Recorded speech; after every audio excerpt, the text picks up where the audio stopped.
This is the first presentation, the first recording on 1st and 2nd Thessalonians. It deals with general observations, especially related to structure. First, atmosphere. Now, can you think of a moment or a situation where you feared or dreaded something, and that something that was burdening you then was cancelled, removed, changed? It did not happen, and it became clear that it wasn't going to happen. Now, try to recall that sense of relief that came with the change. That is how Paul must have been feeling as he was writing 1st Thessalonians. He had been burdened by serious concern about the newly planted church in Tessalonica, and Timothy had just come back with good news. The church was persevering, the church was making it. It was actually doing quite well. So there's an enormous sense of relief that marks the atmosphere of this letter. It's a very positive atmosphere. And one way it expresses itself is in the amount of thanksgiving that Paul expresses. Now, normally, Paul has one passage of thanksgiving at the beginning of a letter. Here, however, in 1st Thessalonians, he has 3, and in 2nd Thessalonians, a rather short letter, he still has 2. So that's a substantial amount of thanksgiving that's expressed in the 2 letters. With the thanksgiving, there's also quite a bit of prayer and benediction that goes on. It's especially interesting to note the benedictions at the end of the last thanksgivings in each letters, and we'll do that now. Here's the first one from 1st Thessalonians chapter 3.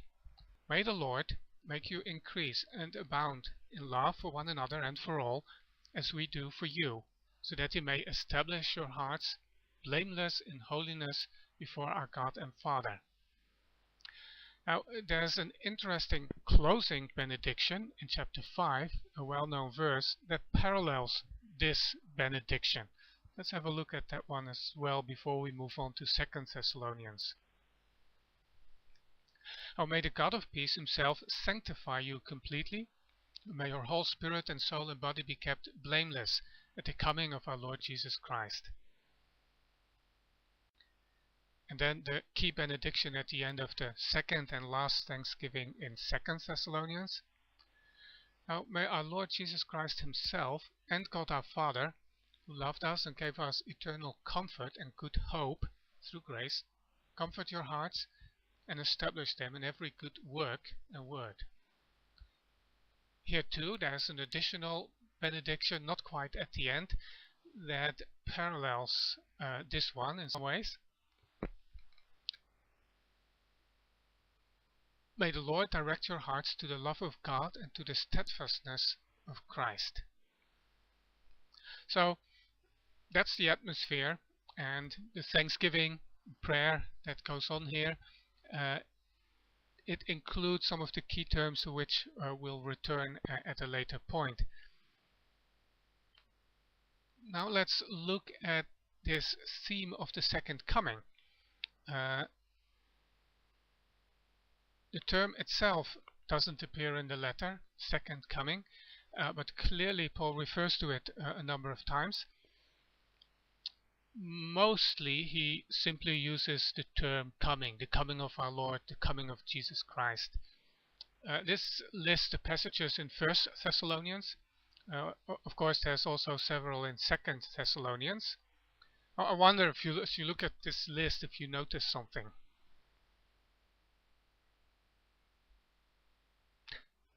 One thing to notice, of course, is that obviously this is a major topic in the letter, but there's something else. Apart from chapter 5, verse 1 through 11, each of these references appears at the very end of a chapter. In other words, Paul ends each chapter with a reference to the second coming, and he has used this to structure his letter. So it is indeed possible to divide and structure the letter by chapters based on these references. It's not the only way, but it's certainly a possible way to structure this letter. This is another observation on the structure of 1 Thessalonians. It has two parts, as do quite a few of Paul's letters, but not as in other letters, a theological or doctrinal part and then a practical part on the Christian life. Here, the first part is highly relational and very personal. And the second part deals with specific issues, both theological and practical. So this too is part of the structure of 1 Thessalonians. We'll have a look at one more area of general observation, and that is the summary statements that appear in this letter. Not summary statements of the letter content, but more general summary statements that Paul includes here. And here are two that stand out because they include something we actually know reasonably well from Paul. This threesome: faith, love, hope. It's especially known because Paul uses it in 1 Corinthians chapter 13, the great poem on love. But here in 1 Thessalonians he actually uses it two times to summarize the Christian way of life. These three terms, well, say it all in a sense. Faith, love, hope. That's what it's about.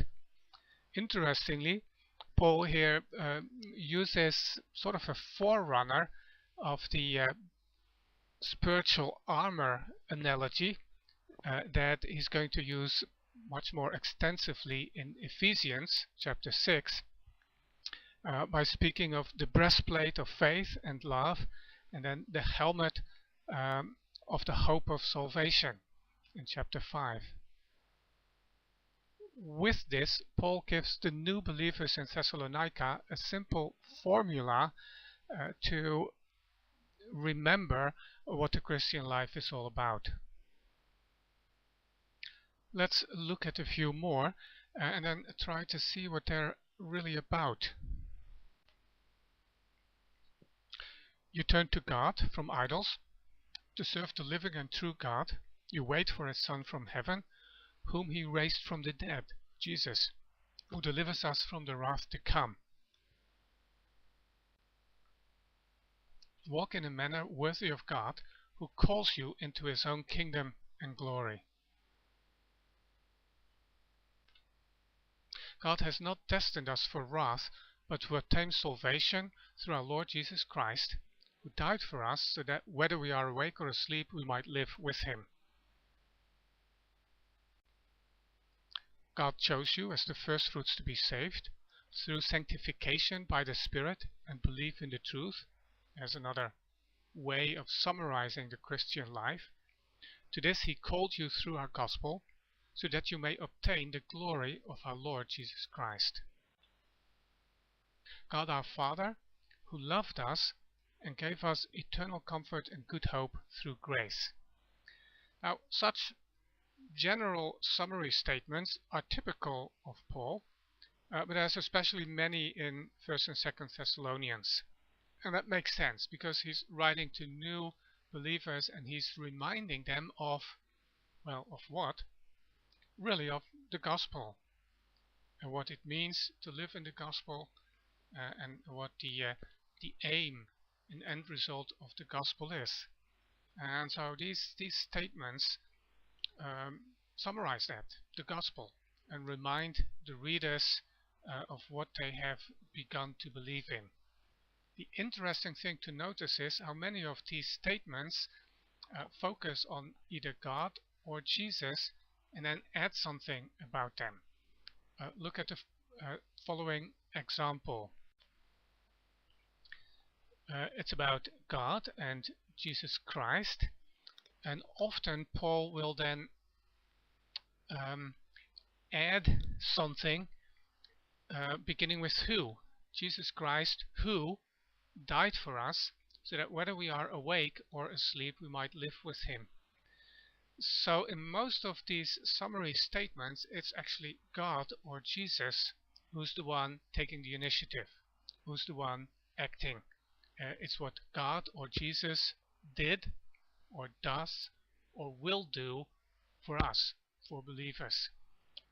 And it's therefore very personal. It's not first and foremost about doctrine or religious practice or a religious system. It's about a person. It's God himself, it's Jesus Christ, who's at the center of all of this, and of course at the center of the gospel and Christian faith. This is the end of this presentation. So much for general observation. We now need to spend some time on the historical background.